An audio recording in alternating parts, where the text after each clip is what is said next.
जय हिंद साथियों, आज के इस क्लास में आप सभी का बहुत बहुत स्वागत है। तो साथियों, बिहार पुलिस चालक सिपाही भर्ती 2025 के लिए आज के सेशन में हम लोग जीके और साइंस को मिलाकर टोटल 30 ऐसे प्रश्नों को कवर करेंगे जो कि अक्सर परीक्षाओं में पूछा जाता है और आप लोग गलत करके आ जाते हैं। आपको लगता है कि नॉर्मल क्वेश्चन है, लेकिन अगर यही एग्जाम में आता है तो आपसे गलत होता है। तो आप लोग पूरा आज के इस मॉक टेस्ट को लगाइए और 30 में से आप कितने क्वेश्चन बना पाते हैं ये आपको कमेंट करके बताना है।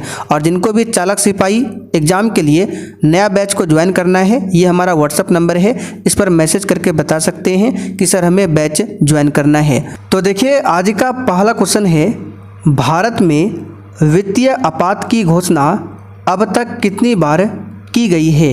1 बार, 2 बार, 3 बार या फिर डी कभी नहीं।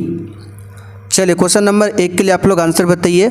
बिल्कुल आपके एग्जाम पैटर्न पर आधारित क्वेश्चन है। भारत में वित्तीय आपात की घोषणा अब तक कितनी बार की गई है? तो यहाँ पर इस क्वेश्चन का आंसर, अगर आपने ऑप्शन डी को टिक किया है तो आपका बिल्कुल सही जवाब है। भारत में अभी तक वित्तीय आपात की घोषणा कभी भी नहीं किया गया है। अब देखिए, आपात की बात करें तो भारत में 3 तरह के आपात है।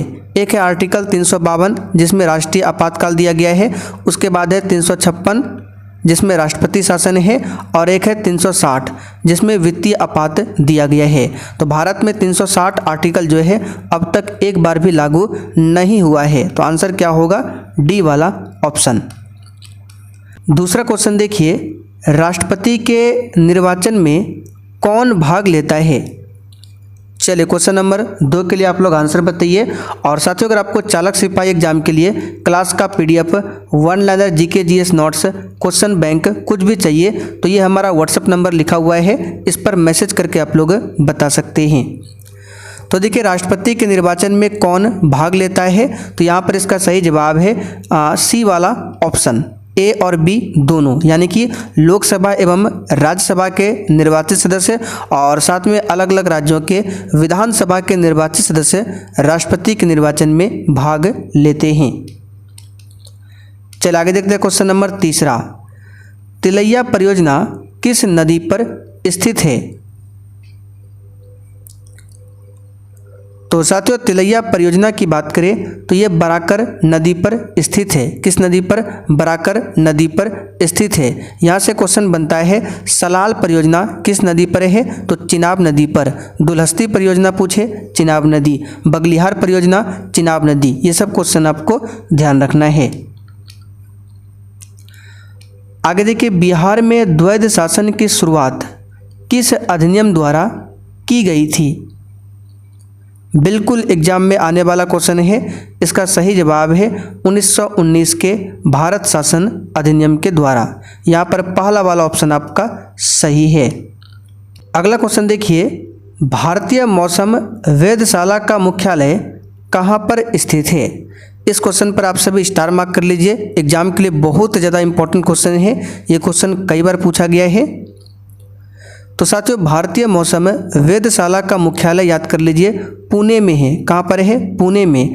पहला वाला ऑप्शन आपका सही जवाब है।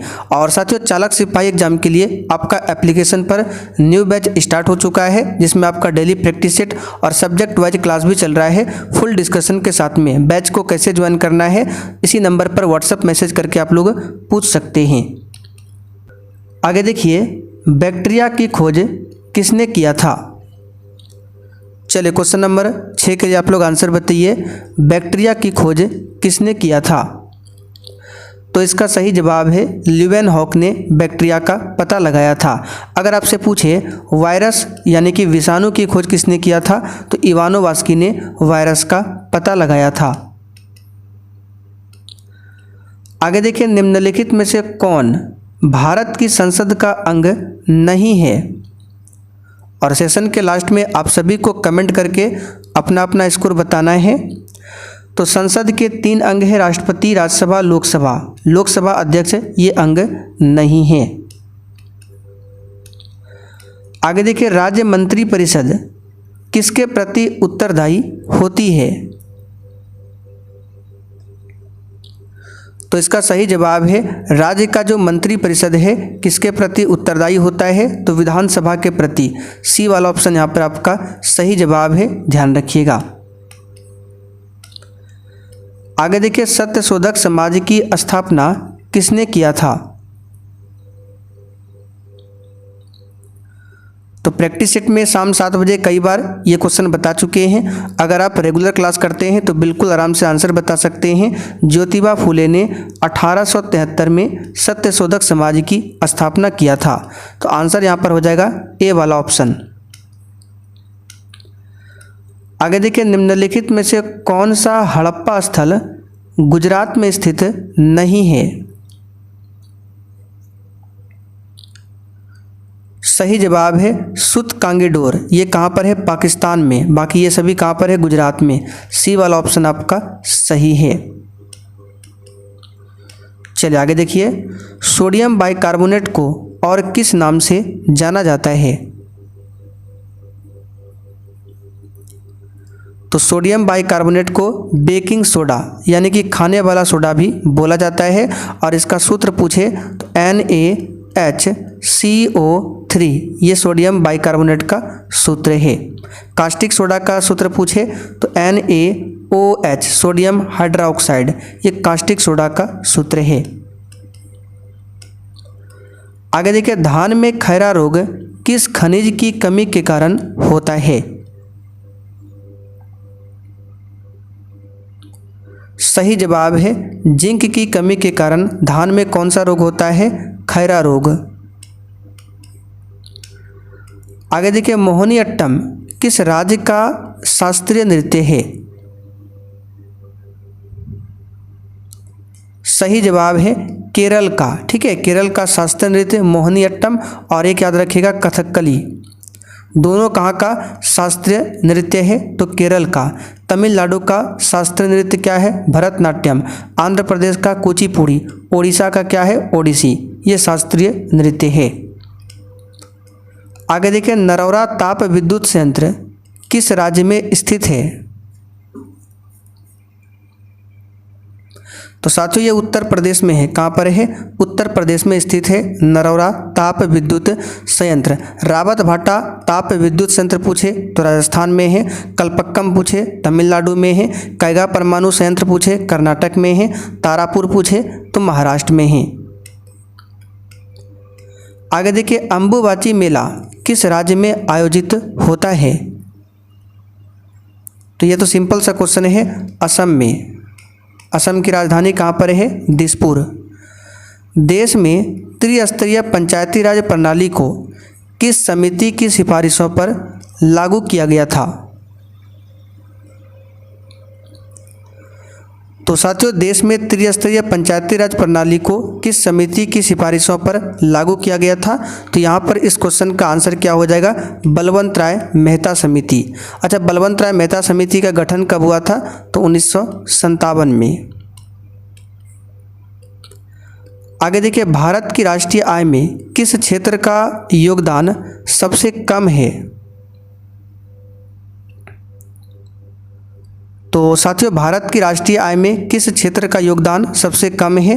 तो प्राथमिक क्षेत्र का योगदान सबसे कम है। सबसे अधिक पूछे तो तृतीय क्षेत्र का योगदान सबसे अधिक है। आगे देखिए, खानवा का युद्ध जो कि 1527 में हुआ था, बाबर और किसके मध्य हुआ था? तो बाबर और किसके मध्य में खानवा का युद्ध हुआ था? राणा सांगा। बाबर और राणा सांगा के मध्य में। ठीक है। अच्छा, 1528 में कौन सा युद्ध हुआ था? चंदेरी का युद्ध। 1529 में घाघरा का युद्ध। तो ये सब भी ध्यान रखना है। आगे देखिए, अंतर्राष्ट्रीय ऊर्जा एजेंसी की स्थापना किस वर्ष की गई थी? इसका सही जवाब है 1974 में किया गया था। 1974 में। चलिए आगे देखते हैं, नरसिम्हन समिति का संबंध निम्नलिखित में से किससे है? तो नरसिम्हन समिति का संबंध है बैंकिंग क्षेत्र से। आंसर हो जाएगा सी ऑप्शन। आगे देखिए, सुंदरवन को किस वर्ष विश्व विरासत स्थल घोषित किया गया था? तो साथियों सुंदरवन को किस वर्ष में, इंपॉर्टेंट क्वेश्चन है, इसको याद कर लीजिए, 1987 में। कवक का अध्ययन किसके अंतर्गत किया जाता है? बताइए, कवक का अध्ययन किसके अंतर्गत होता है? तो कवक जिसे फंगस भी बोला जाता है, कवक का अध्ययन कहलाता है माइकोलॉजी। तो यहाँ पर देखिए बी ऑप्शन में दिया हुआ है माइकोलॉजी। भारतीय संविधान के किस भाग में मूल कर्तव्य निर्धारित किए गए हैं? चलिए बताइए फटाफट से। तो मूल कर्तव्य को रूस के संविधान से लिया गया है, कई बार बता चुके हैं, और इसको भाग 4A में रखा गया है। अनुच्छेद की बात करें तो अनुच्छेद 51A में मूल कर्तव्य को रखा गया है। वर्तमान में टोटल कितने मूल कर्तव्य है? 11 मूल कर्तव्य है। आगे देखिए, राष्ट्रपति के पद की रिक्ति अवश्य भरनी होती है डैश के भीतर। तो 6 महीने के भीतर भरना आवश्यक है। पहला वाला ऑप्शन आपका सही है। चलिए आगे देखते हैं, स्वतंत्रता, समानता तथा बंधुत्व का नारा किस क्रांति से संबंधित है? तो ये सब क्वेश्चन हम आपको क्लास में करा चुके हैं। शाम 6:30 बजे आपका सब्जेक्ट वाइज 7 बजे प्रैक्टिस सेट क्लास चल रहा है। तो ये जो है आपका फ्रांस की क्रांति से संबंधित है। और फ्रांस की क्रांति कब होती है? 1789 में। रूस की क्रांति कब होती है? 1917 में। अमेरिकी क्रांति 1776 में। ये सब क्वेश्चन ध्यान रखिएगा। भाखड़ा नांगल परियोजना कहाँ पर अवस्थित है? भाखड़ा नांगल परियोजना देश का सबसे ऊंचा गुरुत्वीय बांध है जो कि सतलज नदी पर है। लेकिन देश का सबसे ऊंचा केवल बांध पूछे तो टिहरी बांध हो जाएगा, गुरुत्वीय बांध पूछे तो भाखड़ा नांगल बांध। आगे देखिए, संविधान सभा ने भारत के संविधान को कब स्वीकृत किया था? तो सभी को पता है 26 नवंबर 1949 को स्वीकृत किया था और 26 जनवरी 1950 से लागू हुआ था। तो आंसर यहाँ पर होगा बी वाला ऑप्शन। आगे देखिए, द्विबीजपत्रियों में परागन में होते हैं। तो द्विबीजपत्रियों में 3 जनन छिद्र होते हैं। कितने जनन छिद्र होते हैं? 3 जनन छिद्र होते हैं। और एक बीजपत्री में 1 जनन छिद्र होता है। तो यहाँ पर बी ऑप्शन आपका सही जवाब है। आगे देखिए, फैराड किसकी इकाई है? बताइए, फैराड जो है किसकी इकाई है? तो साथियों धारिता की इकाई है फैराड। यहाँ पर ए ऑप्शन आपका सही जवाब है। डीपीटी वैक्सीन किन बीमारियों से बचाव के लिए दिया जाता है? तो ये जो है डिप्थीरिया, काली खांसी और टिटनस के लिए दिया जाता है। यहाँ पर पहला वाला ऑप्शन आपका सही है। तो साथियों आज का मॉक टेस्ट आपका यहीं पर कंप्लीट होता है। आप लोग बताइए 30 में से आपने कितने क्वेश्चन सही किए हैं। और जिनको भी ड्राइवर के लिए बैच ज्वाइन करना है, ये व्हाट्सएप नंबर है, मैसेज करके बताइए।